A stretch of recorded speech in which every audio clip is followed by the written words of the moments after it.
2 centuries ago, the British Empire pulled off a deed of mythic stature. It planted the seed of a new civilization on the edge of an invisible, fantastic land, Australia, 8 months hard sailing from home.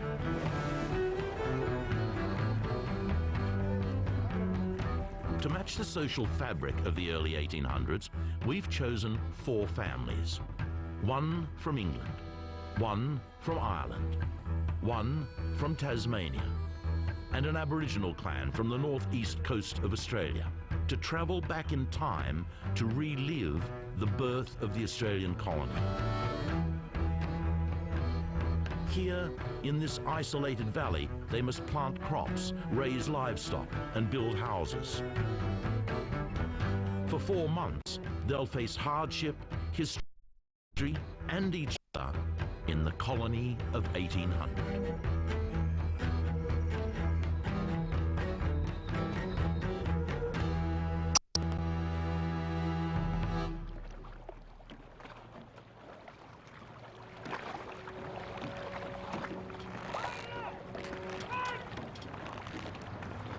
As they take on this adventure, the 4 families have different hopes and dreams. Some of those dreams will be fulfilled, some will be exceeded, and some will be shattered. I'm looking forward to getting away from civilization more than anything, and for really getting back to how it were, to get away from the computers, the TVs, and work, and really living off the land.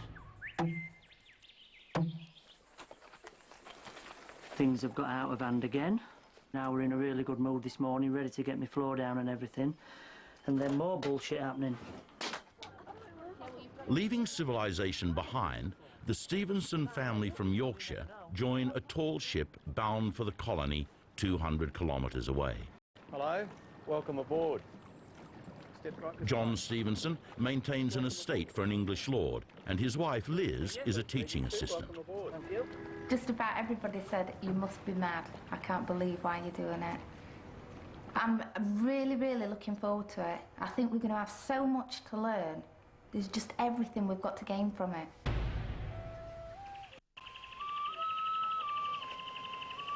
I'm going to be so upset when I have to go.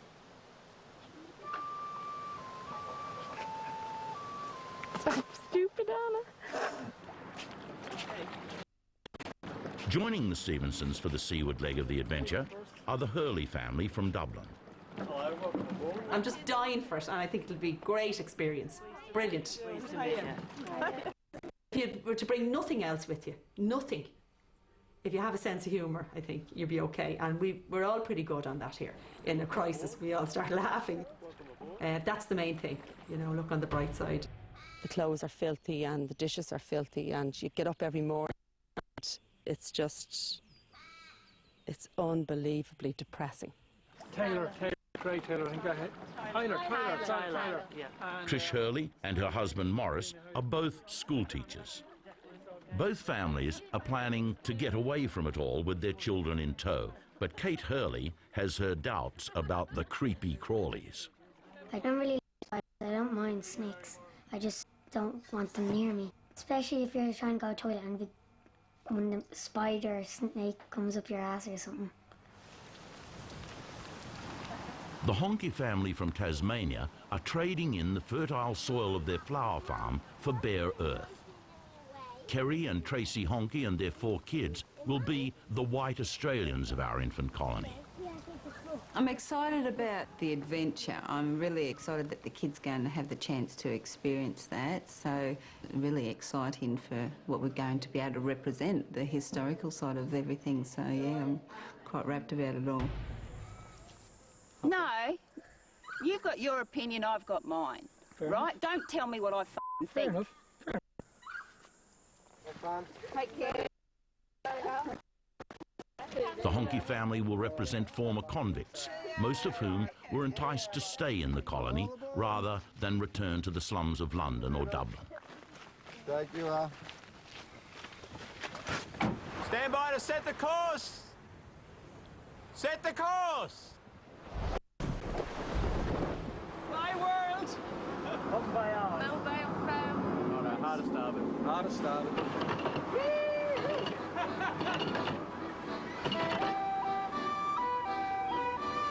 Beginning in 1793, Britain enticed free settlers to its new penal colony with land grants and the lure of cheap convict labour. Rebels from its Irish colony were forced at gunpoint onto ships and exiled to New South Wales. Our English and Irish families will have a much shorter journey to the New World. Their voyage has been compressed from 8 months into just 2 days. 2-6, heave!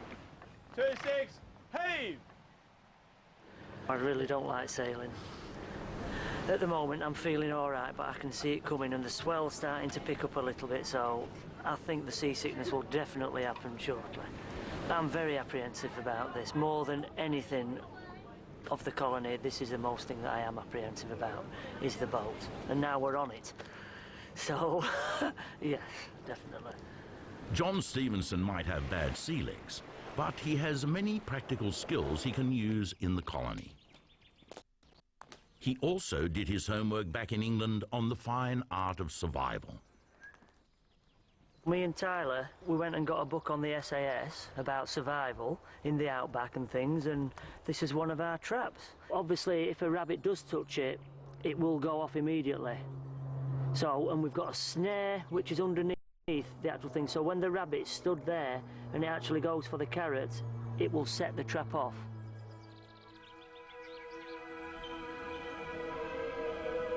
John's SAS survival manual might work in the woods of Yorkshire. It may not work so well where they're headed.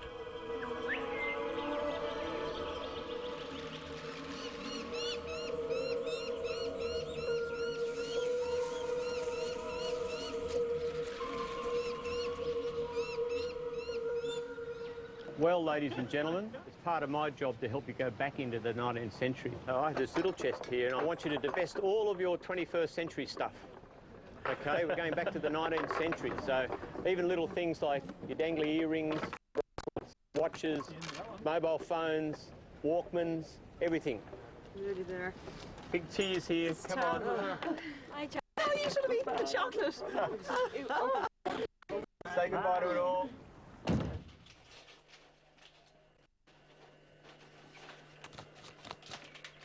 Sharon Costello from Stradbroke Island in Queensland is from the Nunukal Aboriginal Nation. I've always thought about the dream time, thought about my ancestors here, what it was like. I've just got this other longing inside of me I've got to search for, something that's very deep and it's very cultural. It's just something that's always in your head, something I always want to know, what it was like for our ancestors. With her son and niece, Sharon will accept the challenge of living off the land like her ancestors and step back into the troubled times of 200 years ago. What's in here, fellas? Oh, I can Who see do you your think dad's this might be hat. for? The honkies from Tasmania aren't coming by ship, but they still get a chest full of straw hats, bloomers and shapeless dresses. Is that yours, Mommy? There? This one's nice. You like Mum's dress? Yeah. I was expecting things to be a lot heavier and hotter, but these are going to be great, I reckon. Yeah. But there are worries about what lies ahead. I'm concerned about Lincoln being the bit younger one, and he said to me the other day, he said, oh, I don't know what I'm going to do on the colony, I don't know. And I said, oh, mate, well, I don't know either. I said, but put it this way, I'm not going to be having to go anywhere, do anything. I said, you're going to just be able to hang out with me day in, day out and be my little helper. And he said, oh, well, if that's the case, I'm going to love it. What do you think of all that? Good. Good? Yeah. You like it? Yeah.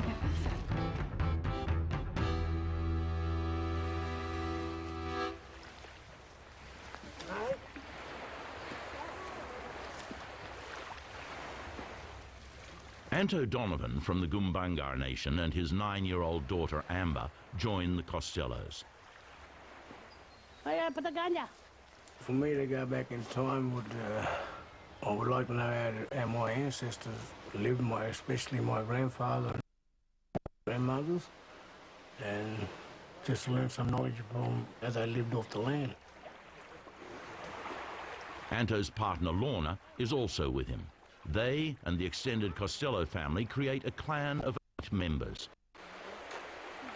They'll discard their 21st century belongings and wear the clothes of the early 1800s. Aboriginal people of the time often went naked, but that would be going too far for our modern day families. Feel funny? Not just here. Relaxing. Bit weird. Because I got a dress on. The same. Oh, they look like warriors. Now I look like Robinson Crusoe. I feel like Huckleberry Finn. It's very strange. Not much I can say. It's just very different, yes, to how we live today. As the ship sails on, the Hurley girls wrestle with the demands of fashion from the dark days before women's lib.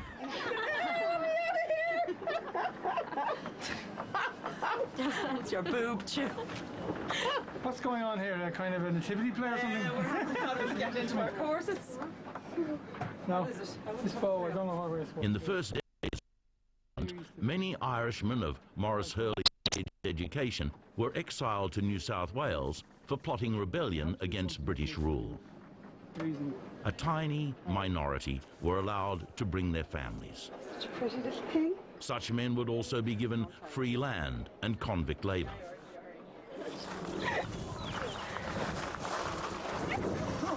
In Ireland, the Hurley family live on a few acres outside Dublin.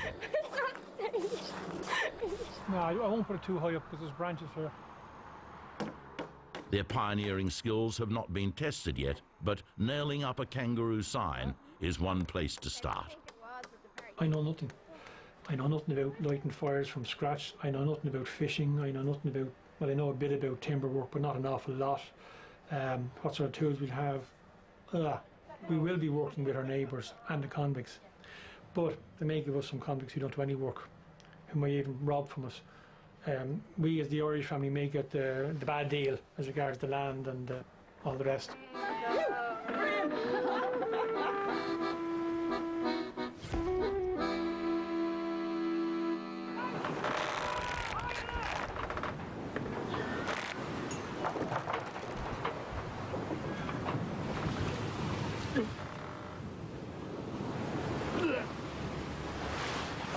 First one to be sick wins some money, and I'm going to be rich. Yeah. I think they're all going down one by one. I think Tyler's gone to bed asleep, Liz has already been sick, and I'm just totally focusing on the land in front, and I don't feel too good at the moment. So, things are going down slowly.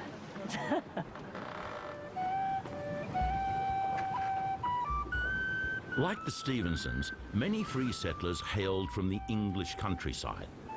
Rural life didn't prepare them for the conditions on board the transports. For free settlers, it was bad enough. For convicts chained below decks, much worse. In the first decade, nearly 800 died from malnourishment or disease on the voyage. Some even threw themselves overboard to end the torment of unbearable seasickness. How are you feeling, Tyler? Not too good. You've got to keep your eyes focused on the distance. Let's have a look at that on you. That'll keep some light off you.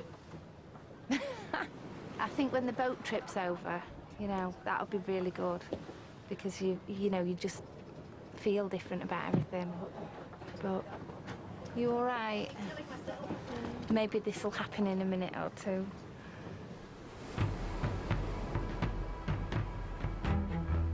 The Irish seem to be faring better. It's great to have it all started and to just you know, be done with all the talking about it and planning and researching and just do it. You know, we're doing it now. It should be really interesting to see Dad trying to make a house all of a sudden. Looking forward to it. Still have all the fears and that, but just normal stuff about, you know, not the unknown, I suppose, and, you know, not knowing really what's ahead.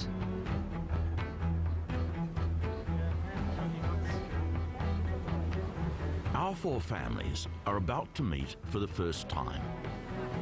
The newcomers from England and Ireland, the first people of the continent, and the white Australians who now think of this land as their own.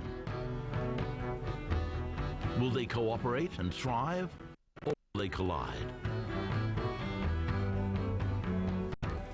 The historical colony was a total collision, a world fractured along fault lines of culture, class, and raw power. Here, the sorrows of the old world were made anew, Catholic and Protestant, convict and overlord, rich and poor. And of course, there was the most fundamental clash of all, between an ambitious, militarily advanced superpower and a native civilization that was already 40,000 years old when British ships arrived at its shores. Tatual, Tulamala, Boga Wuring, Guru Walang, Bayalayara, Biria, Bial Madin, Minya Minyaba.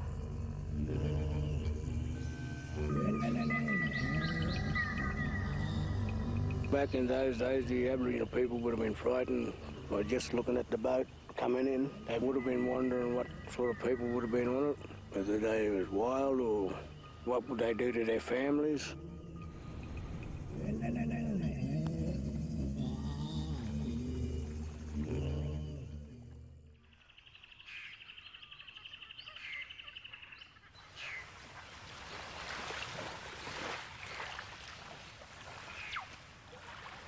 The next morning at the mouth of the Hawkesbury River, north of Sydney, our colonists are to be assigned their convicts. From 1788, Australia became a massive prison for the criminal underclasses of Great Britain and Ireland. More than 160,000 were transported in 80 years. Australian mythology has most of them sent down for stealing a single loaf of bread or a silk hanky. In fact, many were habitual criminals. Good morning. It's time for the honkies to meet with the other two European families. Good morning, young man. How are you? What's your name? Jacob. Jacob. What's your name? Lincoln. Hi, Lincoln. Morris. Morris, please. Nice to hear. Hi, good, so. Australian historian Michael McKernan will help the colonists settle into their historical context. Well, hello. I'm Michael. Good morning. Good morning.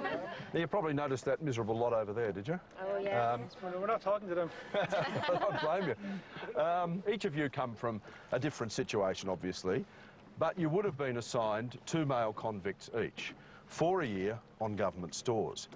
When convicts arrived in Sydney, the best and the most skilled were assigned to the military, and other settlers would have got the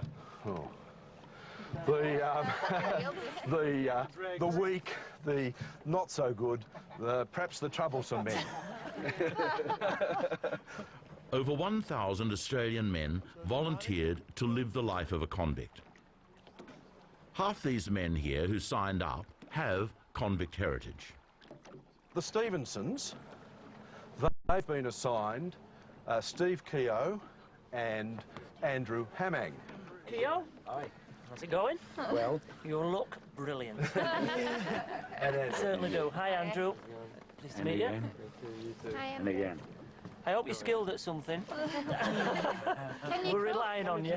I don't cook, I eat. No, we'll worry about that later. The Holkey family from Tasmania have been assigned Paul Ward and Sam Beattie. Good day, mate. And the Hurley family from Ireland have been assigned Kevin Markilly and Wayne Pratt. Kevin? Yes. Now, I've got books for you all. These books tell you what you may and may not do with your convict. Basically, the convicts work 9 hours a day, 5 hours on Saturday, and they have Sundays off. Our story starts in 1800.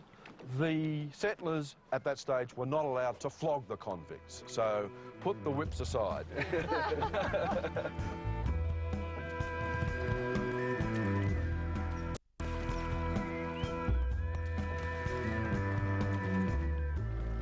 The two convicts assigned to each family have varying skills, and some may prove difficult to manage.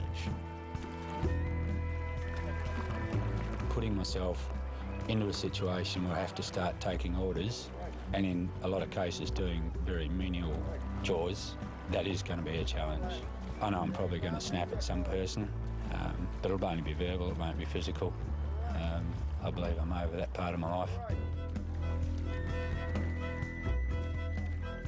I like to motivate myself, and I like to try to do a lot, probably pretty hard on myself. When I do work, I don't look around and see what everyone else is doing, and I really don't care. The hard-working oarsman sitting next to Paul Ward is Sam Beattie, a choreographer who grew up in New York City. 11 of the convicts transported on the First Fleet were former African slaves. Taking commands, I'm not cool with that like that, you know. I came to learn, and I came to be a part of something that I never experienced. In 1800, the Hawkesbury River was the main trade route to the fledgling town of Sydney, and the fertile banks of the river were the food bowl of the early colony. Our colonists are about to be given their stores and enter 4 months of total isolation. By the end, we'll know which of our families and their convicts are tough enough to have cut it on the frontier.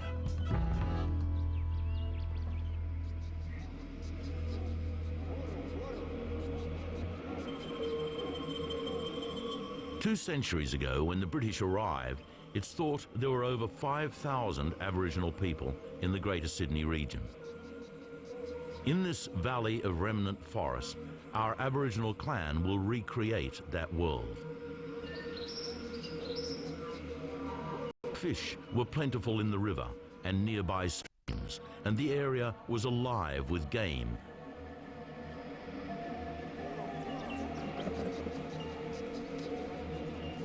The Donovans and Costellos, though, are strangers to these parts. Their first task is to choose a dry place to set up what will become known as the Koori camp. Over here. Do it up here on the high ground. It was going to come, water going to come down, we're going to get flooded. What about over there? It's going to be worse over there because you've got another hill coming. Our contemporary Aboriginal people are given blankets, basic utensils, and one axe. What's up there? No answer. To get established, they'll receive some local foods that were abundant 200 years ago. To survive for 4 months, they must trade with the Europeans, hunt and gather bush foods. At the moment, I'm looking for animal tracks for the access to the water, where we can come in and set traps for the animals. And then we've got to find out which way they come in and which way they leave. Anto Donovan learnt his bush skills from his grandparents.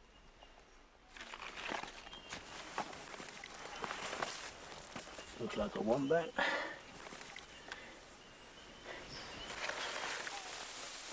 Let's go put these leaves down. On the forest floor, Luana and her cousin Kim gather ferns to make bedding for their families. 16-year-old Luana then turns her attention to making a traditional bark shelter, or gunya. She aches? Oh, up here. Yeah, put a gunya. My dad was saying that there we go. Make them out of... And keep them too. He said that the sheoak tree was good to use because it's hardwood and it's flexible.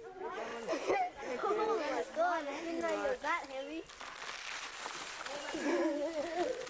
Luana and the rest of the Koori camp won't be building houses. That's a task for the white settlers, who are moving ever closer to the valley.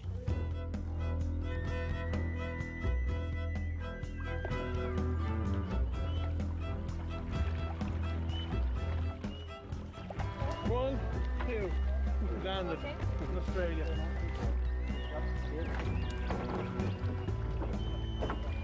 Finally, some land. Thanks, guys. Okay, well, welcome to the land. Can I tell you a bit about it before we get going? Now, life was tough on the Hawkesbury, and not everybody could make a go of it. The land that you'll go on is like an abandoned farm. Now, why would somebody abandon their farm? Well, maybe the settler was lazy or incompetent, maybe he ran up too much debt, or it's possible that Aborigines burnt the crops and ran the settler off the lands. Now, we've got 3 farms for you. Each farm has a different characteristic, as you'd expect. We're going to be totally fair, and we're going to draw lots for the farms. I've got 3 straws here. The longest straw, first piece of land, and so on. Who wants to go first? And I'll go. Okay. Good idea, John. Do we get any information first, or just is it on the blind? You don't get any information about the farms, and you'll go and choose them, but John's drawn his straw. Who wants to go second? Oh, okay. Oh, thank you. Let's hold the bag. Dear to pull.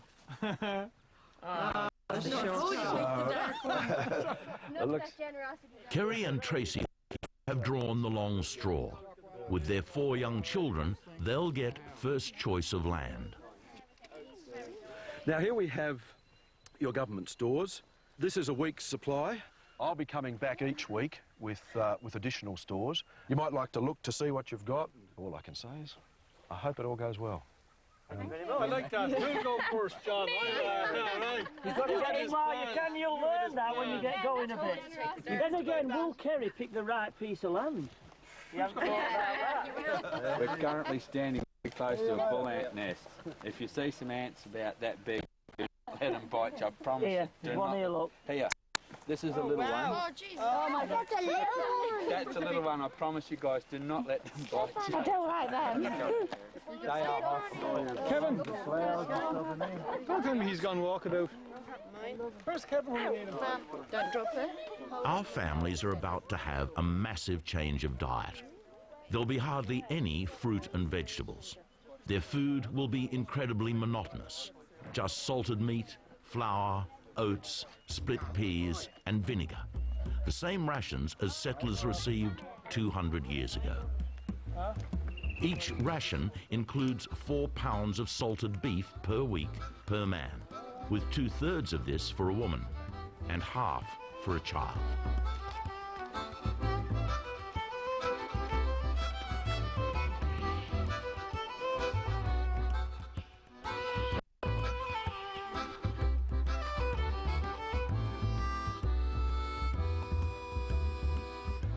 The hard work of life in the colony begins immediately.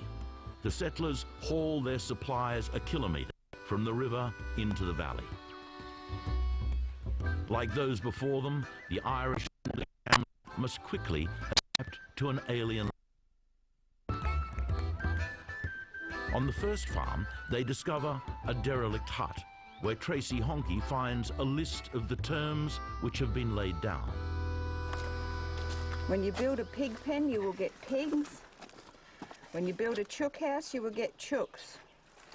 You will need a well for water.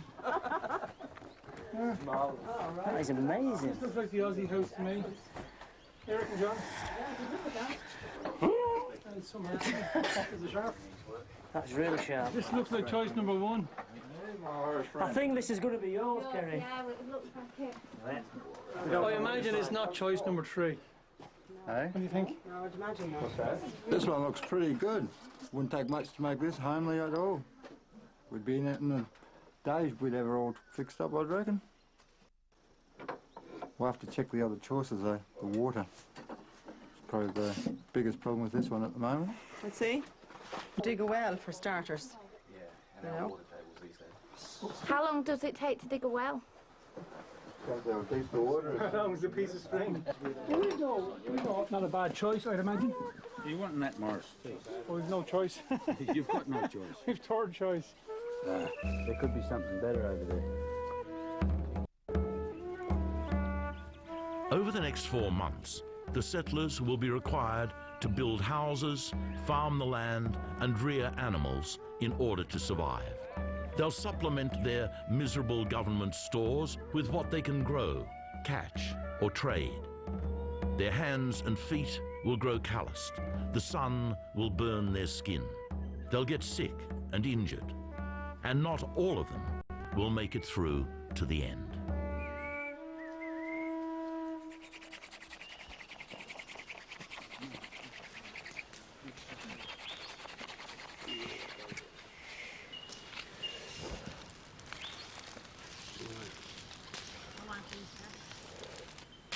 The settlers don't know it yet, but further up the valley, the Aboriginal clan are putting the finishing touches to their gunyas, or bark huts. Everyone's been pitching in and working, and it's been wonderful. We had a good afternoon, good working afternoon, clearing the land here and putting the gunyas up. Just I was clearing the land there and picking up sticks, just so we won't walk on them, picked them up and cut my finger, and as I was picking up a bunch of sticks, I went down, poked me in the eye. But that's rushing. I should have just taken it a bit slower. So we've got all day.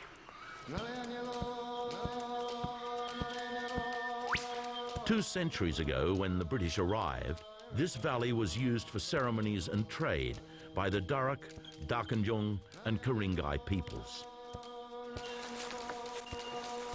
Anto immediately feels at home on this land.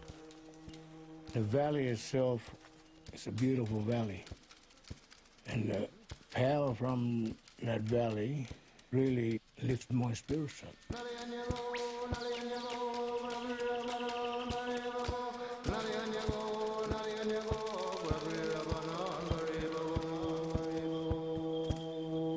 Back down the valley on the first farm, the newly arrived settlers try to figure out what to do next.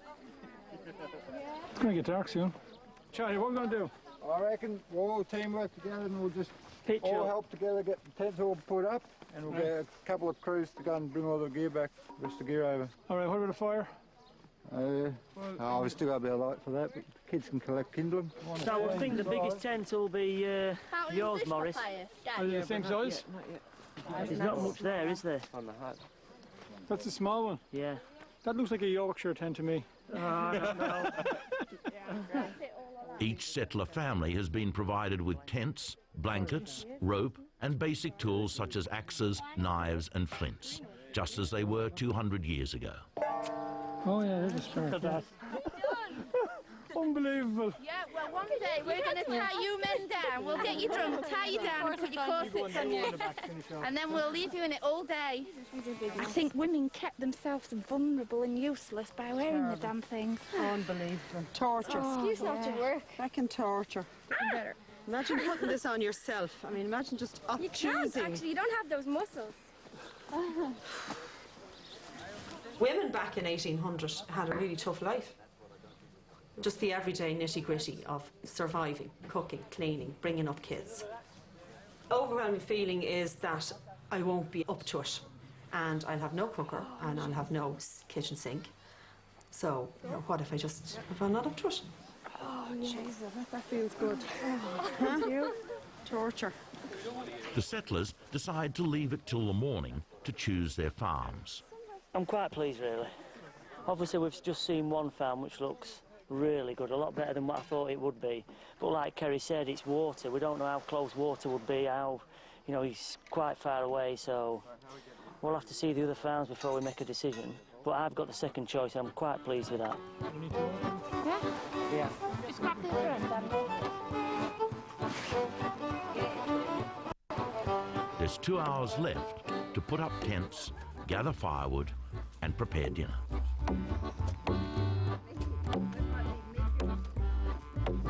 And the alternative is to go this way. So what did we decide? Yeah, the cross. Go with the cross, right?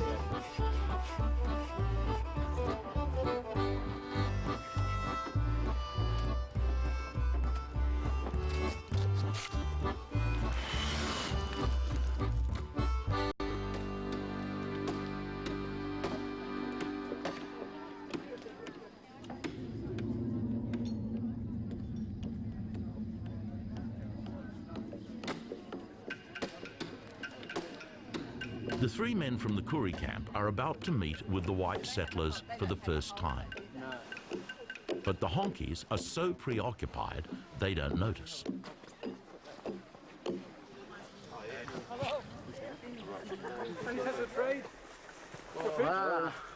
What? For what?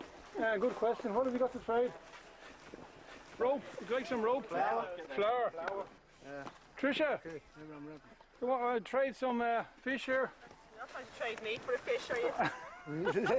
You're worth more than a fish.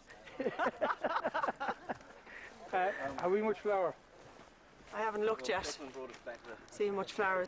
Okay, You want some flour? Yes. I'll tell you what, we'll wait till the morning, right? If you have more fish tomorrow, we'll trade tomorrow. Yeah. We have a small amount of flour and we can organise what we have. We haven't looked yet to see what's in the bag, so we don't know. Anto and the boys get no joy from the Hurleys. But John Stevenson is keen to do business. Anthony, I'm John. Pleased to meet you, mate. Clayton, you from? Clayton, from England. Oh, right. Yeah. A long way, the other side of the world. You want to do some bit of trading or? Yeah. Some flour? No rice? Rice. Rice? Oh, yeah. Liz, do you want to get some cups? We're going to get some fish. Rice is good. Rice good. Yeah, it's good. That's good with fish. Hey? We'll give you a cup and some rice, some fish, okay? All right. Okay. Brim, mullet, or flathead? We'll take a flathead. Not a problem. Right. Thank you. In this first encounter, at least, Anto probably gets the better of the deal. John Stevenson has just lost a precious cup for the next 4 months. And there's not that much good eating in a single flathead. A bit of rice. Liz and Karina Stevenson haven't seen a fish like this before. But 16-year-old Karina isn't put off. She's keen to learn everything she can from the Koori camp. It's all a huge learning experience and it's just so different. But I think if there's one thing, I think it's learning off Aborigines. Be nice with the other families and get to know them because we'll be living with them as well. But if there's an opportunity where I get to be with the Aborigines, I think I'll definitely take it up.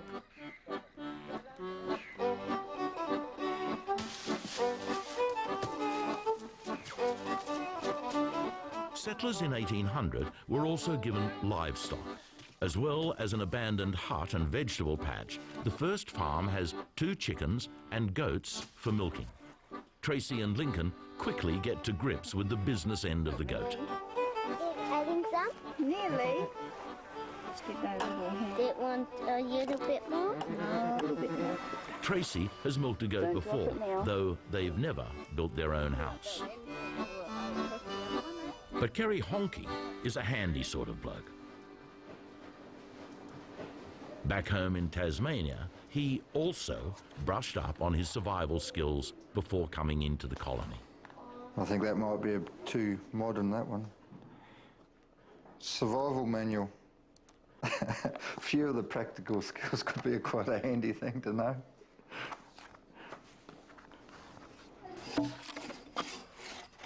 The reality of the task ahead is now taking shape. Whether the honkies can get the best from their convicts remains to be seen. Oh, I'm really happy with Paul. Paul's great. He's okay. He's really really capable and quiet. He's got a lot of skills, so he'll come in really well. I've got my own initiative to get up and do my own things. I like to get things done, put a hard day's work in. You know, when someone needs a bit of a hand, we'll all get together and pitch in. You know, just trade labour with each other. Should be good.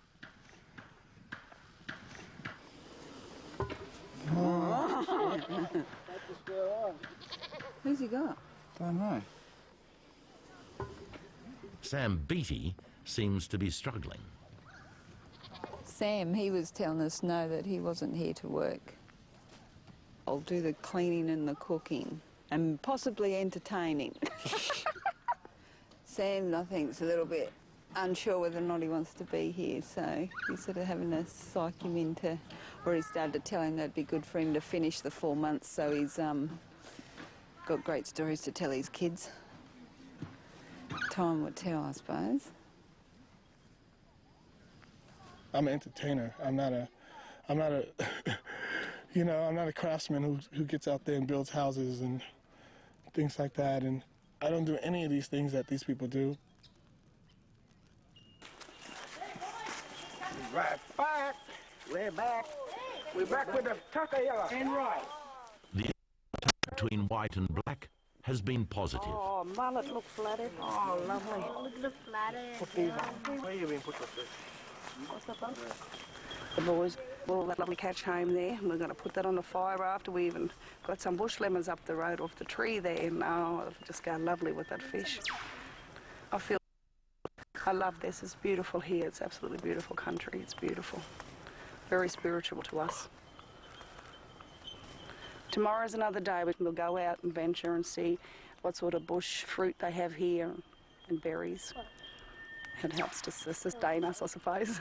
Yeah.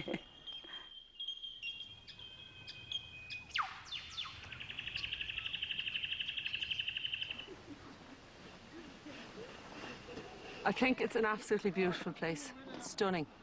It's not really what I thought. Well, it is in a way what I thought, but it's nicer even. There's so much clear land around. I didn't think there would be. I thought we'd have to really get in and clear a lot of land, which would be hard work. Declan, I get it now, okay? Maurice Hurley is throwing himself into the practical necessities of the first night on the land. One tent well up, we can work on the second one at a time. And in theory, it shouldn't take as long. Long hair is a great thing. Say, what's that thing might fly off? But does he trust his two convicts enough to invite them to spend the night in the family tent? I think warmth is at a premium over space, so that mightn't be the case further down the track, but for tonight we haven't been told that we're sleeping outside the door. Using that one? Yeah. Firewood. 18-year-old Susan Hurley has been cutting it with the boys. It's the smaller critters in her new neighbourhood that have her spooked. My biggest worry is probably spiders. I hate them so much. But I was collecting firewood and I was just looking at everything. I keep having to remind myself I'm not at home. I'm in Australia and there could actually be spiders here. Because we've been told about them for months now. And it's so hard to just actually remember that they are actually here, under logs and in trees. The Australian bush is home to 8 different poisonous spiders, including the Sydney funnel web. The funnel web is one of the deadliest in the world, and this valley is infested with them. Steady, steady. Come here. A funnel web spider hole. So you don't go near if you see any of those. That's how dangerous it is. So you must be looking all the time. You see it? That's where them spiders are, the funnel web. So you need to be aware of what's around you. Okay? Yeah. A bite from a mature male could kill a child of Lincoln's size in under 4 hours. But it doesn't dampen the enthusiasm of the boys for exploring. Went for a walk up there, it's pretty awesome. It's pretty good blocks to climb. I fell down. I was running proper fast down myself. And you know when you can't stop and you're like... And I went down right fast and then I just tripped up over the stick and went flying. It says on it.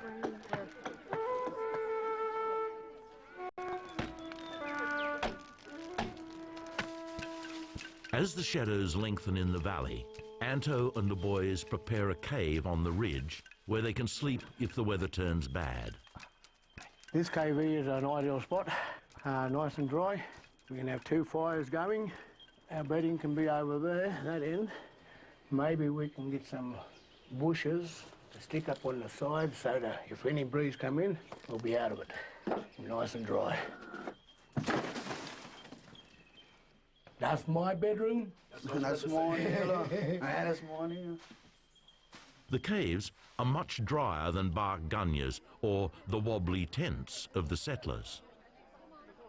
Yeah, we'll love it. This is what it's all about. Back to basics. Yeah. Although I may have ruined my dress, but I'll wash it tomorrow. Get it in the washing machine. Yeah.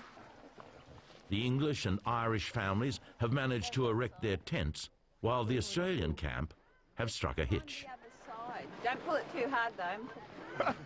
You see everybody else, they kind of did the army kind of thing. We need to get some pegs, some hard pegs. Major stuff up on the tent.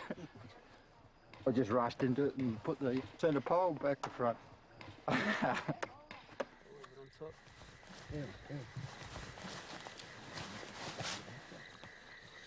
This is the luxury tent.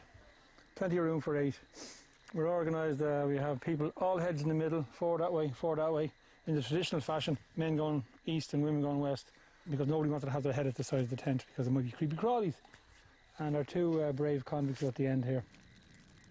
Each family has invited their convicts to share their tent. It's something that's unlikely to have happened 200 years ago. I'm definitely sleeping by the fire. Okay? The Australian tent is finished, but looking a little out of shape. It's dinner time, and Tracy Honke takes on the task of preparing the first meal for all 22 hungry settlers.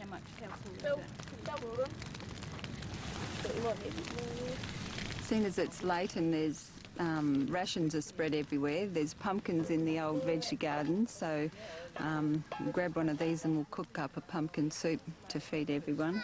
John's got the fish there, so we throw that in and just cook it on the coals and we'll feed everybody tonight. The miracle of the loaves and the fishes. 1 fish for 20-something people. I think the priority now is just to try and get ourselves sorted for tonight. Everybody's really tired too, so there isn't any point in making long-term decisions or plans now. Let the Aussie family, you know, have their pick, and then we'll get left with whatever's left. But we'll manage. I think it'll be fine. Tyler, do you want to have a bit of this fish? Oh, it's nice. It is nice. Very nice, yeah. Nice, isn't it, Liz? Really good trade. Just 1 cup of rice for a whole full fish, and the kids have all had some, and it's really the first night round the campfire and have a bit of wild fish, and really beautiful. That's an eyeball you ate. Oh. An eyeball. She didn't swallow it. Taste of anything? No, just chewy.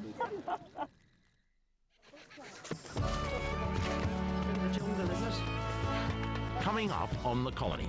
Well, you'll take as much time as you want. It's a big decision for you. Big decision for all of us. Kerry Honke chooses his farm. If I were you, I'd pick what you think is the worst. It'll work out best. You think? Yeah. The battle of the sexes unfolds. There's no way that the men are going to sit on their arses for the day on Sunday while we cook their dinner and clean up after them.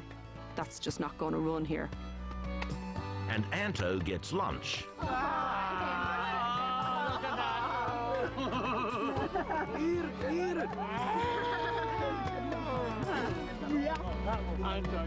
While Sam Beattie does it tough. Hey, Sam!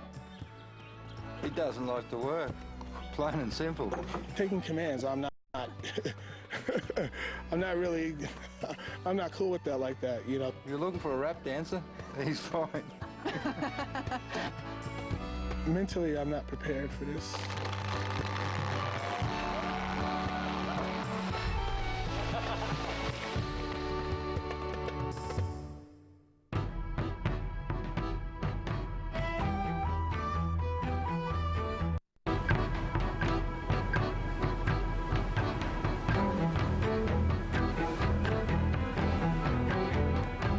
Centuries ago, the British Empire planted the seed of a new civilization on the far side of the world, in Australia.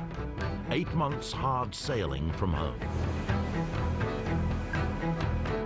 Now, 4 modern-day families, 1 from England, 1 from Ireland, 1 from Tasmania, and an Aboriginal clan from the northeast coast of Australia, have agreed to travel back in time to relive the birth of the Australian colony. For 4 months, here in this isolated valley, they'll face hardship, history, and each other in the colony of 1800.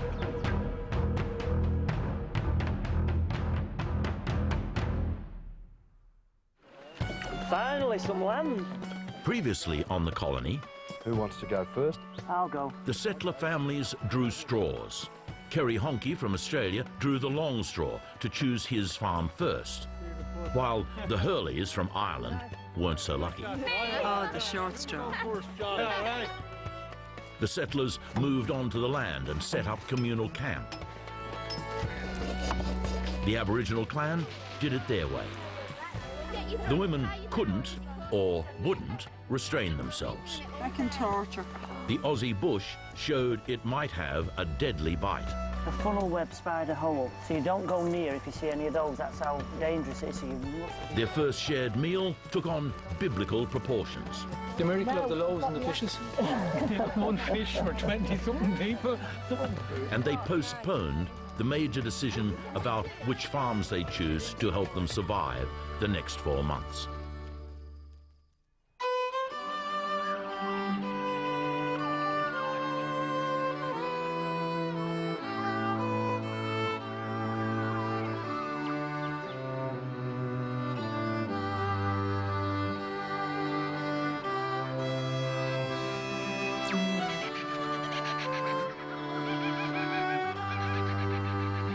In 1800, newly arrived free settlers, political exiles and convicts faced a climate and a landscape unlike anything they'd ever experienced. For them, this was an alien world. What are those birds that sound like they're laughing at you? Except they're laughing at us and you fools. Why did you do this? You're mad. It's the first morning in the valley, and our modern-day settler families have to face up to what they've let themselves in for. Yeah, we were all freezing bar. Maybe one or two people had good ideas. They wrapped their heads and they wrapped their feet, and the rest was froze and the ground was hard. And the longest night though, wasn't it? The temperature on the first night in the colony dropped down to 5 degrees Celsius. It wasn't what our English and Irish families expected of Australian weather. We were all very close by the end of the night. But they said I'm very warm and fat and cuddly, so I'm the one they want to stay with the most, because of all my flabby fat. The Honky family from Tasmania, with their young children, also have to adjust to unfamiliar surroundings. But we woke up so cold, and Lincoln ended up wetting the bed because he was freezing.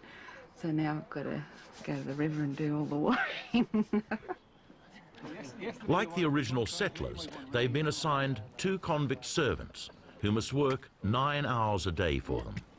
It's a learning curve for me to try and take orders. I'm not used to taking orders. Don't really like authority at any level. And of course, being the age I am and having done the things that I've done, you get used to doing your own way.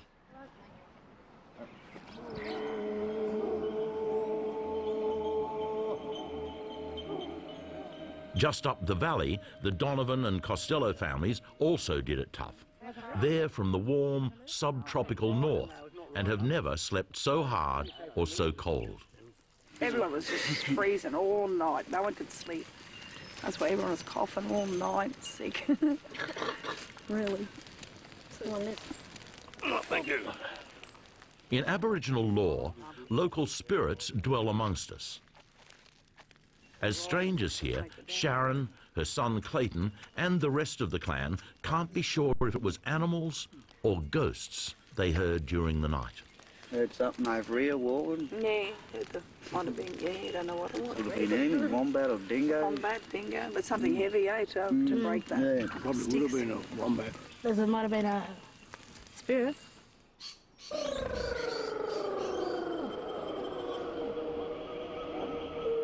Before the settlers have time to choose their farms, the Aboriginal clan decide to cleanse the valley of bad spirits and to welcome their new neighbours. Sorry, I didn't meet your neighbour. I'm Anthony, I'm Morris. Yeah. In our colonial experiment, the Aboriginal clan must share the valley with white settlers, just as Indigenous people of this area were forced to do 200 years ago.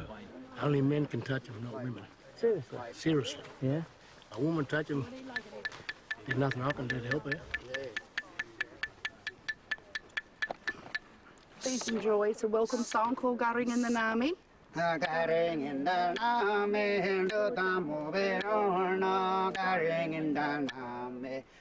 frontier saw many skirmishes between black and white, a conflict which some historians have called an undeclared war. Settlers feared attacks from the spears of Aboriginal people, and they feared the muskets issued to each settler. How will race relations unfold in our colony?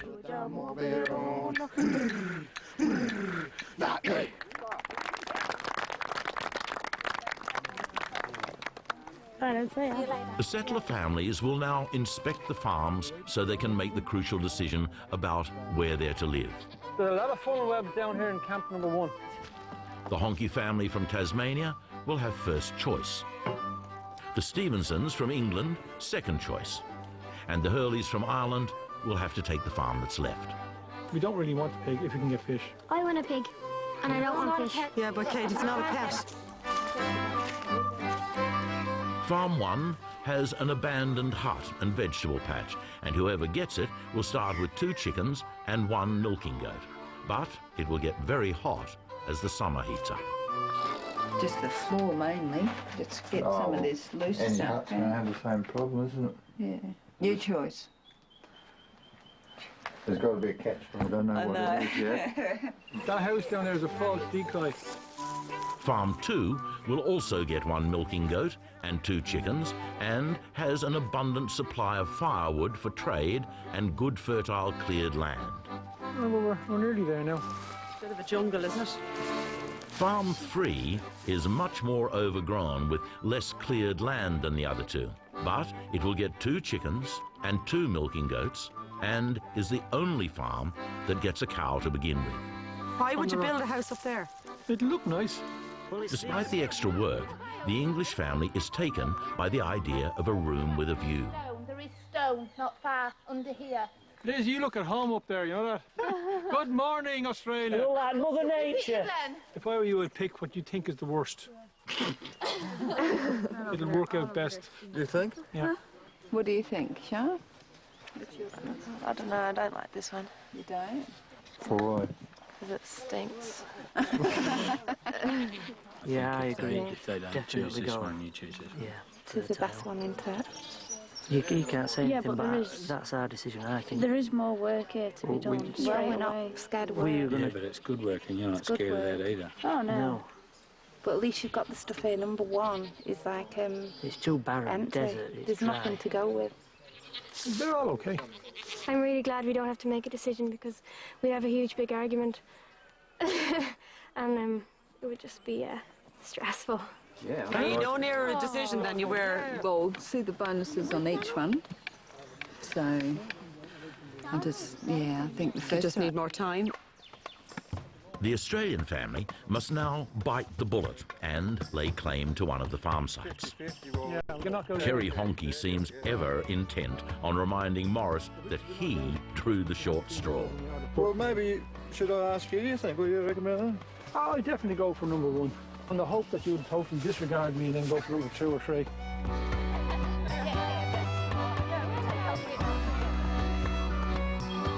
The third one, there's no way I'm going up there.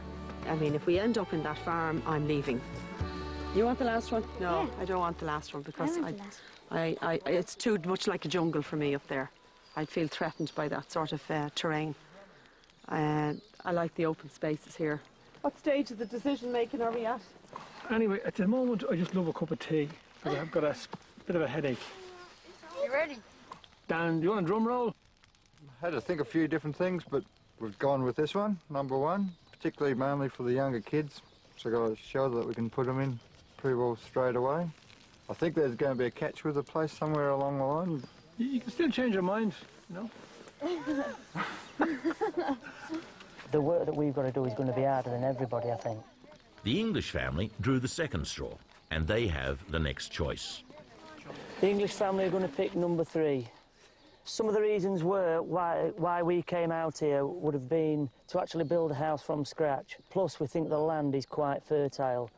So you Irish have got number 2 and you've got no choice. Even with the short straw, the luck of the Irish shows its hand.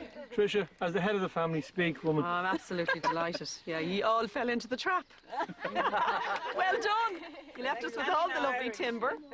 So anything you want now, you've got to come and grovel. Each family has been issued the government stores received by settlers of the time. Tents, blankets, tools and food stores like salted beef, flour and split peas.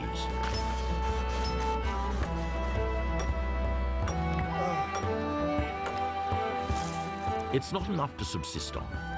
The settlers will have to fell trees, build huts, find water and establish farms. Yeah, the ones where we're going to put the tent, just this area, and just what we want to do then, Andy, is get it quite as flat as we can and level. Because obviously we're going to be laying on here for quite a long time. They can supplement their stores by trading with each other and the Aboriginal clan. In 1800, more than 1 farm in 2 failed. Community spirit was crucial for survival. Will our families help each other? Or will their national character set them on a collision course? The nation of Australia was formed from just such a melting pot. Well, this is Wayne and Kevin's construction. This is a wooden floor in a tent. Unique. The first issue to tackle is warmth and comfort for the night. Each family comes up with different solutions. So we reckon we'll put some ferns and small shoots there, build it up. Because I reckon a good night's sleep is half the battle. While the Hurleys seem intent on spending their nights on the rack, Liz Stevenson of the English family has a grasp on the physics of ferns. Right, we're filling up this full of ferns. We're going to get it to about this high, and then we're going to squash it all down, hopefully by the time the canvas sheeting's on the top as well. It'll be like a really lovely bed. So, not like my pocket-sprung king-size double gorgeous bed at home, but I'd rather be here on these than at home in that. That's really weird, isn't it? You there? You will. This ferociously competent-looking bloke is Wally Greenhalgh, an actual neighbour from the Hawkesbury. Keep going, walking out. He's delivering the cow for the 3rd farm to John Stevenson. Oh, that's just the offcuts. Yeah, sitting up the top there. All right. Around these parts, an old blue singlet is a recognised symbol of someone who knows what he's talking about. Want me to show you first, or are you going to go straight in? You can show. Be it digging wells, building huts, or raising livestock, Wally will show our settlers what's what. Now, the goats have to be milked first thing in the morning and last thing at night. Get your motion going.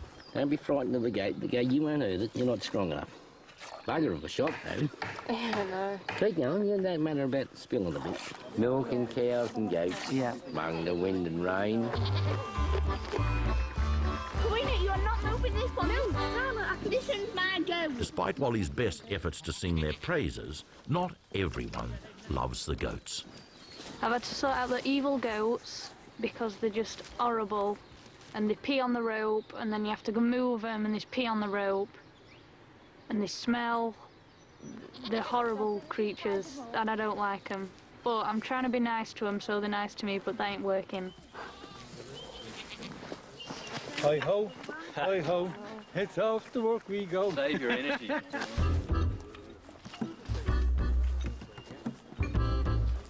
With tents and bedding sorted, Wally takes the settlers in search of timber. This valley is an original land grant of 100 acres dating from the early 1800s.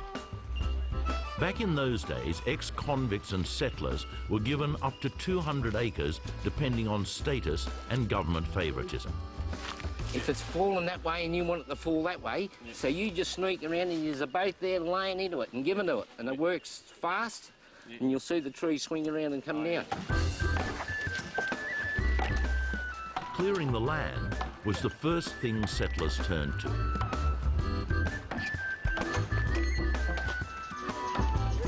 Australian hardwoods quickly blunted the axes and broke the hearts of the settlers. But in 1800, a male convict was still expected to fell an acre of forest in a week. Sorry, boss. Right hand.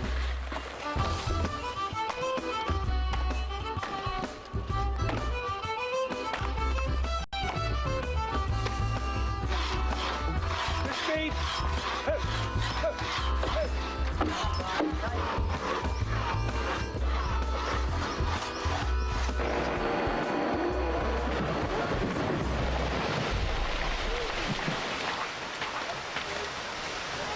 Hold on, bud.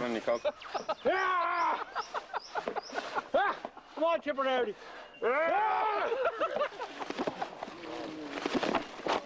The forest is to be shared by everyone. This stringy bark is just what Kerry Honky needs to restore his broken-down roof. But Morris thinks that Kerry has served his own needs first. We were going off for lunch, and Kerry and Paul at the time decided to take the best bit of bark. And I just said to Kerry, yeah, maybe we should, you know, share out all the bark among us. And he kind of took insult to that. I just thought it was important to make the point that if we're going to share things, we share things, do it right. And that's all that happened.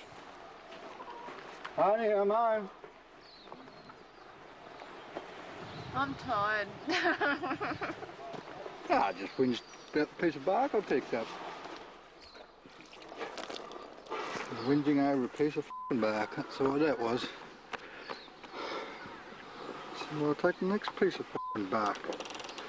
And go, oh, we go, share like this. Oh no, everyone should just be goody two-shoes and share with each other. And look after my family and my little farm. I worry about having a community when I've got myself happy. The community will just form itself. You might just have to bite the bit and work a bit harder if that's his problem. If that is his problem. This is the first spark of a feud that will develop between Kerry and Morris over community spirit.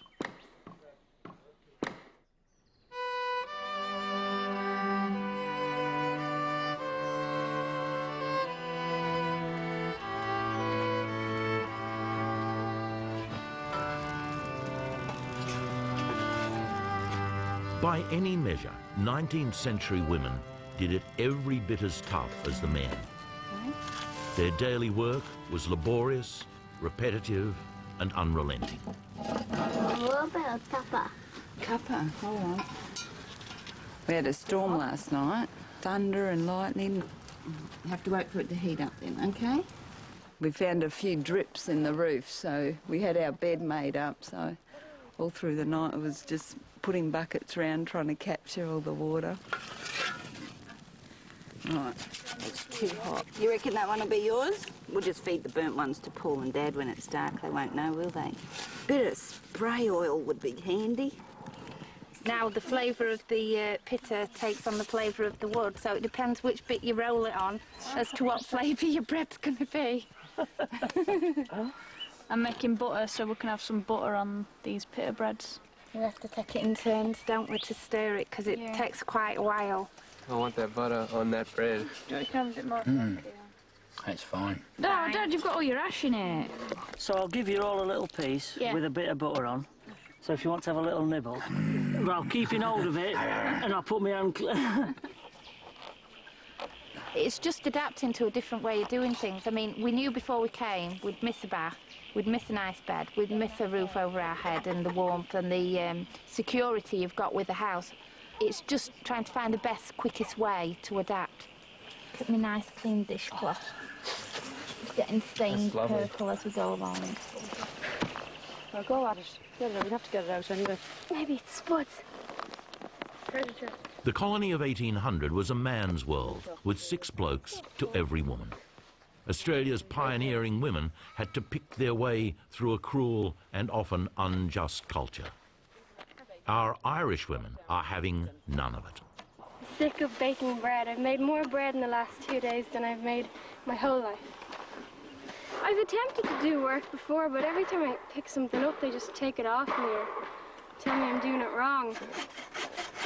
There's a lot of macho stuff going on here now at the minute, you know, because this is Just one huge competition. This is real between all He-Man the stuff, men. isn't it? Let's build a house and, build this and. Yeah, what we've got there, we've got a real hollow. We might have to pack this one, I reckon, with a bit of bark. Kerry Honky needs to make his hut weatherproof, but one of his convicts is proving less than helpful. Hey, Sam! Sam Beattie is the first to buckle under the pressure of convict life. He doesn't like to work. He wants to entertain. If you're looking for a rap dancer, he's fine. He said he'd cook a Greek salad, or make a Greek salad. From what, I don't know. So we're glad you got you, Paul. I'm not one to give up on things, but mentally I'm not prepared for this in no way whatsoever. I don't do any of these things that these people do. You know, I'm not a craftsman who gets out there and builds houses and things like that. And even last night I was just really disturbed, and I was trying to talk myself mentally into saying, no, we can do this, but I just can't do it. It's just too much for me. I like to leave. You are? Yeah, it's a little too much for me emotionally. Is it? Yeah. You've got to rise above some of these things. Yeah, some people can, but, I'm not one who can. I like that one with things, so. Thank you, You can sort yourself out. Shame for you, okay? You take care. All right, see ya. Thank you. Yeah, I would have thought he would have sussed it all out a bit before he committed himself to it, so. I think we've got a good man here, so I think we'll hack her out. We'll just go for it. In 1800, if a convict like Sam ran off into the wilderness, he may have starved to death or been attacked by Aboriginal warriors.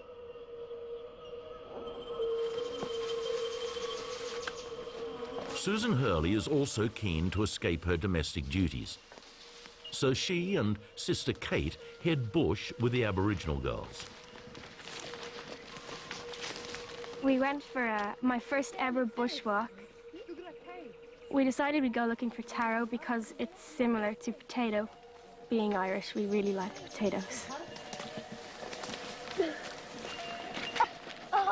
I'll just tell you what the taro Keep a lookout for. It's kind of like this, and it goes pointy like a love heart. And like at the bottom, at the root, that's where you'll find the taro. But right beside the creek, is that it? Yeah, well, they usually grow along the creek beds and stuff. At the time of white settlement, local Aboriginal women gathered an abundance of yams, fruit and berries from this valley. The environment has changed so much since then that the girls are unable to find any bush tucker. So help is called in. Where are you from, bruh? I'm from Newcastle originally, but my people born up in Walker. Yeah, you Donovan from Kempsey Mob? Yeah. Mine Nambucca. Nambucca, yeah. Batty people. David Wright is a National Park Ranger, an expert on bush tucker in this area. What about this creek? You cracked it all out for crouches or anything like that? No, not yet. We're gonna... Crouches, yeah. Yeah. I was checking the caves out. Look at that. Look at this. Oh, Look at yeah. that. That's what I was looking at this morning. I seen some of you with like the flames coming out. This cave was used as a campsite on men's hunting trips. Hello. I felt real good. I felt welcomed. I got a real happy feeling in me about this place. He's hanging on to this here thing. This is a crouchie. Yes, got him by the claw, holding him up. Oh, yeah. Like that, yeah. The freshwater yabbies, this will call it. These charcoal drawings show the freshwater crayfish and echidna that were once bountiful in this valley. This would be a communal place. Yeah. And telling us what there is to eat here. This is what they're saying to us here. And now we all have to do is find them.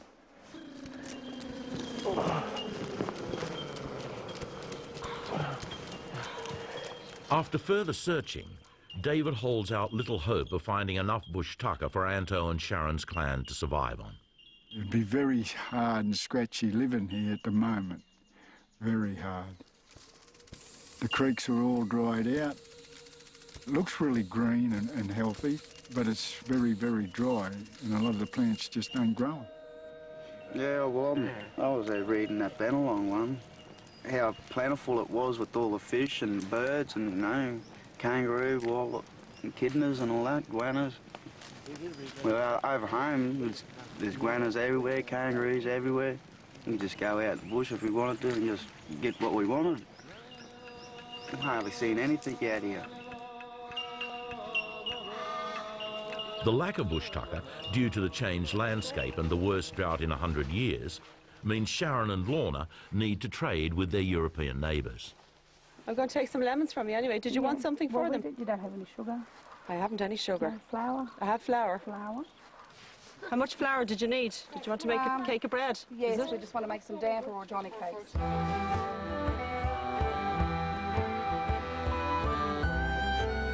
It's not just the Koori camp that's doing it tough.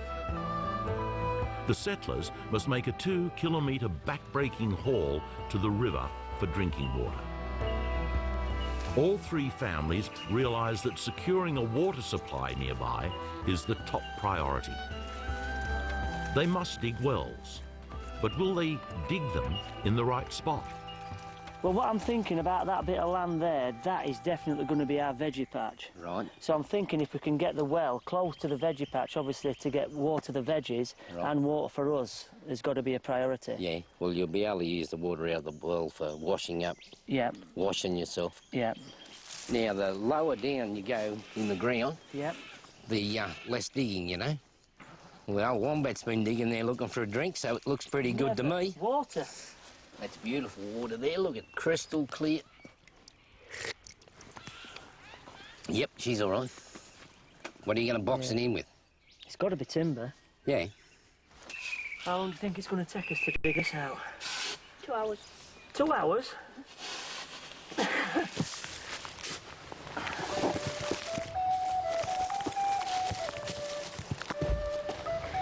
Paul Ward, the Australian family's remaining convict, has grand plans for moving mountains. His primitive inventions quickly earn him the nickname Barney Rubble. Make tools that look like Flintstone tools. Barney decides to display his stonemasonry skills by building the Honkies well from sandstone. This will yield the cleanest drinking water in the colony. The deeper you dig it, the quicker the sand starts to cave in on you. Like it's like you're at the beach. Well, we were thinking of maybe putting a couple of posts in a shaft, like you see in nursery rhymes. Jack and Jill went up the hill to fetch a pail of water. Well, hopefully Jacob and Lincoln are going to go down and fetch the pail of water.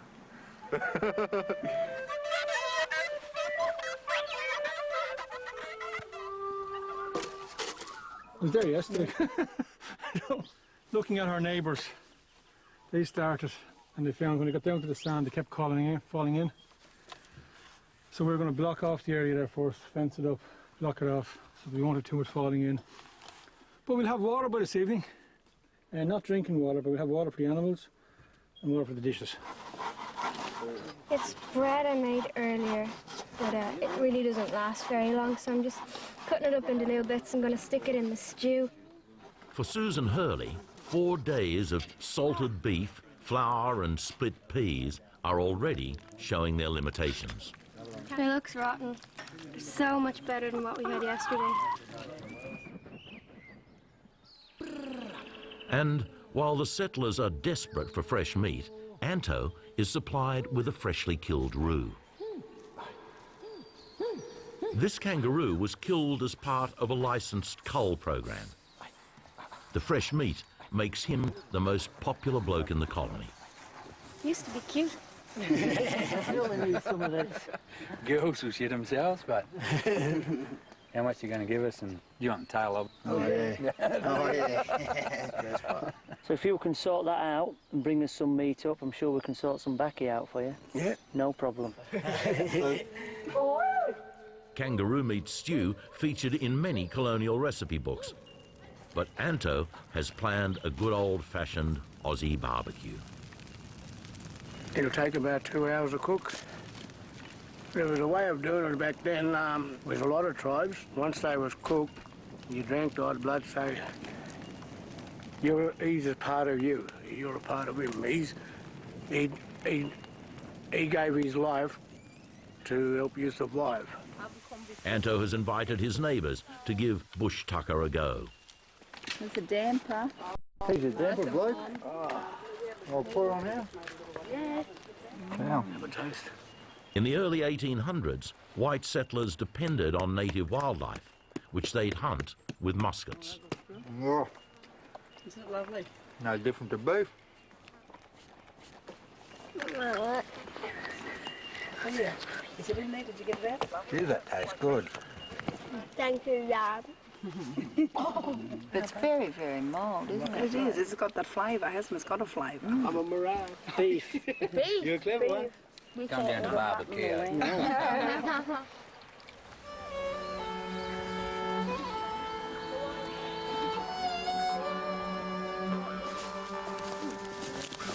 After 5 days in the valley without video games, movies or TV, the colony's teenagers and children look for entertainment, 19th century style. I didn't think we'd have hairbrushes and stuff like that. That's one upside to it, I guess.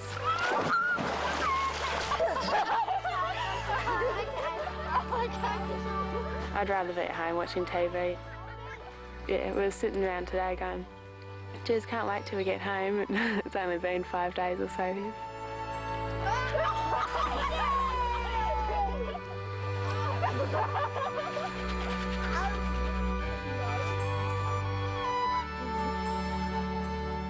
Not quite refreshing, bloody freezing.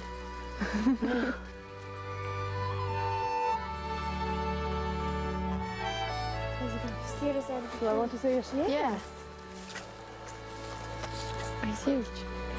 He's around that side.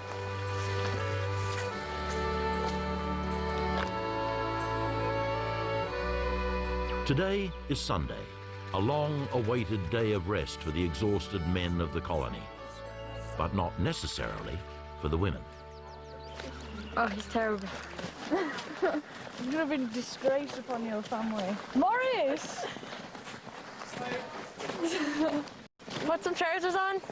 I'm after my bath. Yeah, it's beautiful, Maureen. It's great to see the sun warm us up. She's all right, you know, up and down. Hungry, I think, most of the time. Don't pull its tail. I have to catch it that way. It's easier. Porridge is horrible. Disgusting. It tastes like puke or something. I'm not starving, but wouldn't mind and I had to go to a chipper or something. That'd be lovely. Do you know, we just don't have the time to do all we have to do. Like today is Sunday, and like the guys have decided that, right, it's a day off for them, and that's fine. It is a day off, and they've spent most of the morning so far chatting about what they're going to do next week, and that's brilliant. But in the meantime, we've been cooking and cleaning and washing dishes and sewing and getting the fire. So it's not a day off for women. It's just a day off for men. I think we're going to have to tackle that, though, here. You know, there's no way that the men are going to sit on their arses for the day on Sunday while we cook their dinner and clean up after them. That's just not going to run here. With convict Keogh's mining knowledge, the Stevensons' plan for dealing with collapsing sand seems to be working. What we've got here is similar to shaft sinking, but that's buried into the clay. These toms here are strapped in. It's not going to cave in because of those. And we're thinking the water's coming from that way, which it is because the Aboriginals have got some sort of fresh water. So when we have a pee or anything, we need to do it that side because we don't want to contaminate our water whatsoever. With the natural wood around and chopping it, I think it looks, it looks natural. Spot on. Dead proud.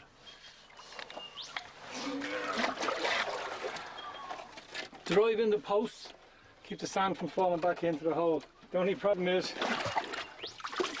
you want at least a metre of water. This is the easy bit, the first foot. Further down you go, the better water you have. We're running out of water, so we've got to get this done. It'll take another day or two to settle.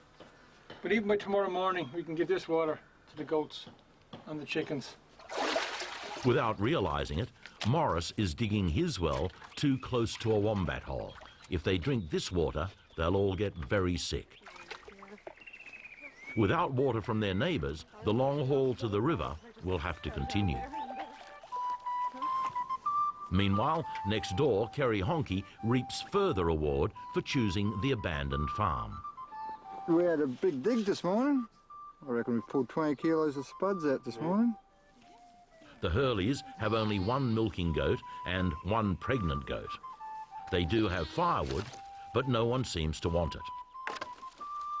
I don't know how this colony trading works. Our priority is to get comfortable now, then we produce. You can't produce unless you're comfortable, get the night's sleep and have a reasonable bit of food in you. You can't be working, chopping down trees all day unless you got grub inside you and a decent night's sleep. So as I say, it's for us, it's a marathon, not a sprint.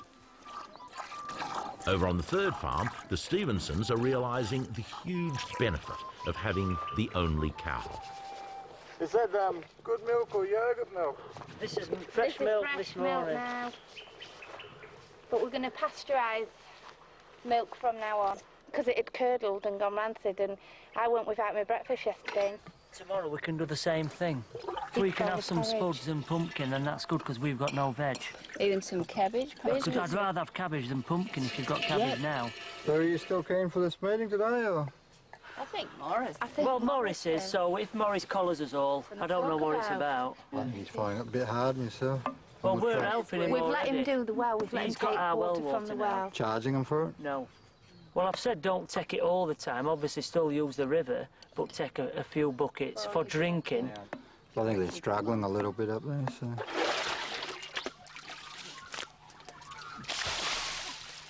Pure well water, huh?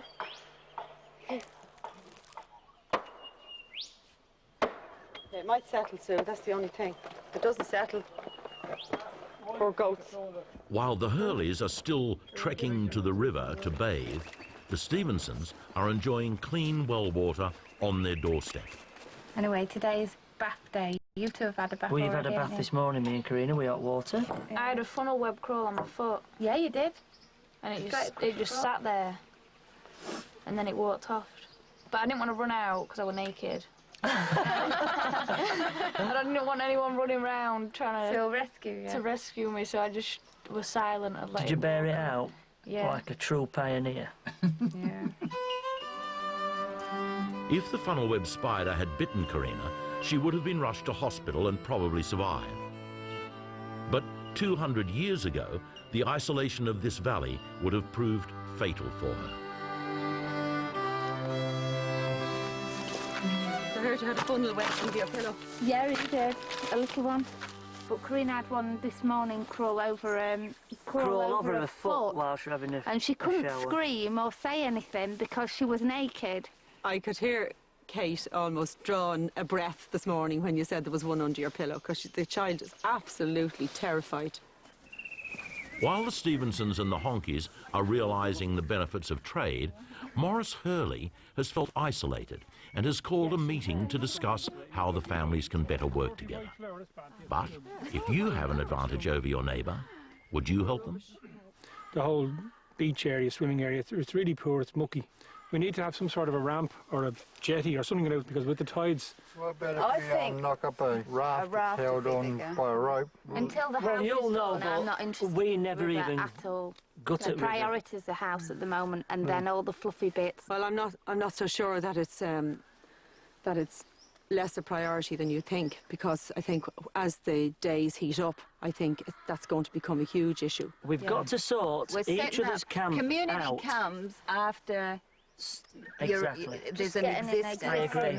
I mean, we're all working hard at our own thing. That things don't go wrong. We don't start arguing over somebody has something and we get suspicious about things.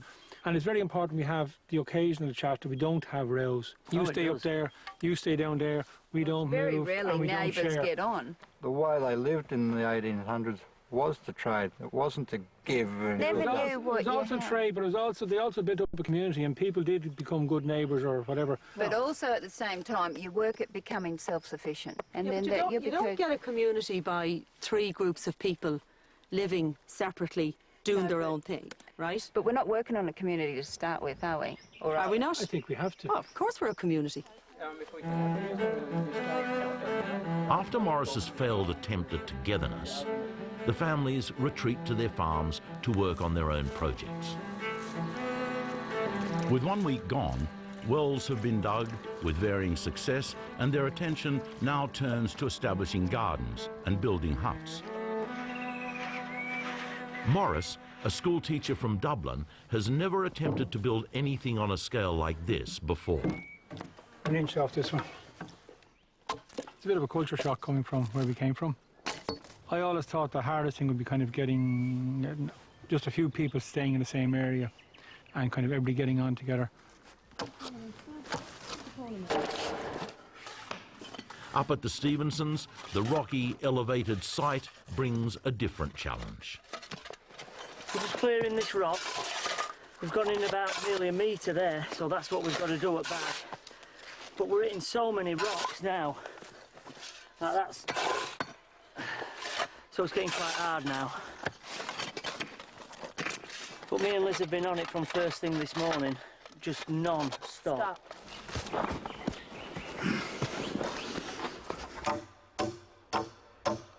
We being on the rock, it's a lot more difficult than it would conventionally be to be able to drop these into the ground, which would be a lot more solid. And we're setting those in the corners and on the outside as well to make it as solid as we can.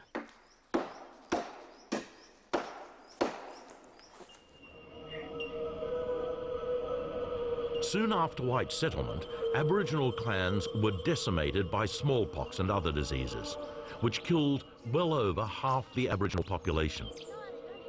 As the remnants banded together for survival, new clans formed. Sharon is finding it very difficult to relive this history. We are actually going through it again. We can't go and bar it because, you know, sometimes they only got enough for themselves, you know. We're taking it out of their mouths. What do we say to these young ones where they can't have any sugar and honey? You know, we're all going cold turkey here on everything on social life. In our clan, which is made up from 4 different households, it's not only the change of diet that's causing tension.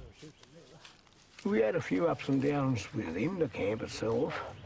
Someone's told to do something and they get upset, and another person get upset with them, and there's an argument breaks out. Luana and her brother Jarlo are feuding with their cousin Clayton. We're doing more work than what the others are doing. Clayton, he just lays around all day, doesn't do hardly jack. This morning, he just laid in bed and waited until breakfast was cooked, got up, ate his breakfast and just sat down, didn't do nothing. He doesn't like going getting water. I have to get water like 4 times a day. Keeping harmony in the Koori camp has proved impossible for the teenagers, so they seek out a solution with the Honky family. Anto and Lorna came up and just asked if they could talk with us, and said yeah, so they just said there was a bit of trouble up there. We didn't ask what or whatever, and if it was all right for the 2 kids to stay here. But they sort of don't want to stay up there at the moment. We said, yeah, there'd be no problems. They're just going to help do some chores and stuff like that. I don't think I can go back there, not with Auntie Sharon doing that to me. Grab him by the hair.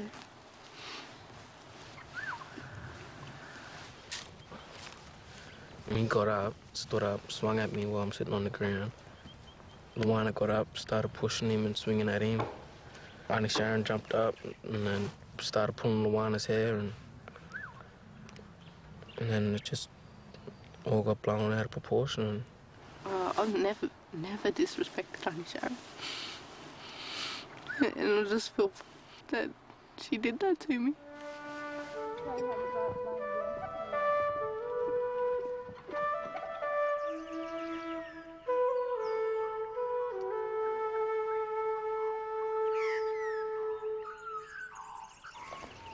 After 10 sleep-deprived nights and an unfamiliar diet, Our colonists are finding life on the frontier is taking a physical toll, and they're dropping like flies. There's a couple of people asleep.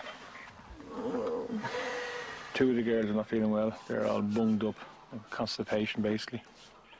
Too much of the soggy white bread and the lack of fruit. It's on my back this time. Wearing every piece of clothing we own. Why does smoke in this country always go round and round and round? Most men folk usually do the fire and wash the dishes and feed the hens and clean off the table. And then we're accused of not being domestic. In the Stevenson camp, 12-year-old Tyler and their convict Andrew have both come down with diarrhea. Been told the water, but we've also been told the milk. His lips are really dry. He slept most of the night, and he's feeling a little bit better this morning, aren't you? But not perfect. I think it's because we've not got immunity to the bugs, so we're not used to fighting off the germs that probably they were used to back then. I'm gonna let him stay in bed. No, I'm feeling much better today, so I think I have to start working again. At the Hurleys, youngest child Kate has developed severe constipation. Has your tummy eased off a bit now, has it? No. Some porridge? No. Nothing. The best bit of the porridge is the last bit.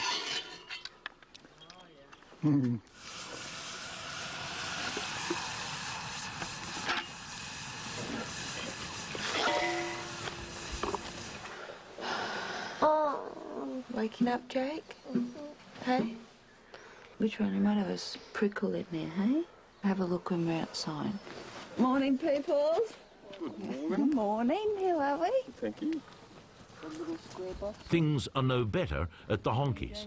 Stomach cramps and lack of sleep are particularly hard on the kids.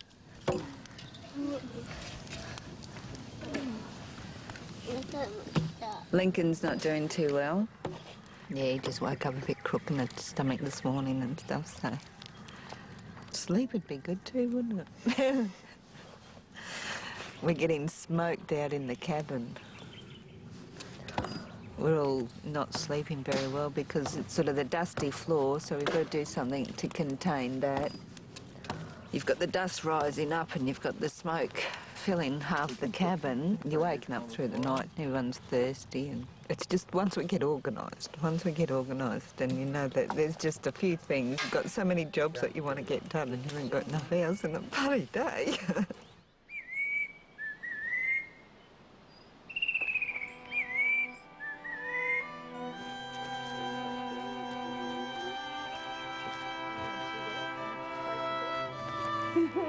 The white settlers are hanging in by the skin of their teeth. But there are casualties in the Koori camp. Have a good little... No, you have a good little walk and come back now, okay? I'll see you later. Yeah. For the sake of peace in the Aboriginal clan, Sharon decides to move on and leave the valley. She'll take Clayton and Kim with her. Okay, can you just walk away, please? Can you walk away? See you, baby. Good night. Good night. Yada, yada. You're right. Bye. Love yous. Love you. It's time for us to leave and go on our walkabout. It's a bit hard. Some lovely friends with the English, Irish, and the Australian mob, the convicts, and especially our Aboriginal family back there. But if we've got to go, we've got to go. You know, it's really that way. We go walkabout.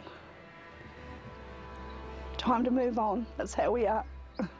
1 minute we're here, next minute we're gone.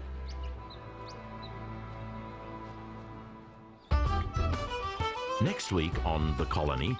Basically, Governor King is saying the Aboriginal people are not to be on the farms or the lands or in the houses for settlers. An historical proclamation provokes rebellion. We're not going to touch it, we're going to burn it where it stands. We're making a decision, Connie. We discuss it and then decide. Excuse me, No. Morris, why don't you just pull your head in? This is really a bunch of crap. This is our land. They can't tell us to get off it. It's ours already. Any kids? Wait up!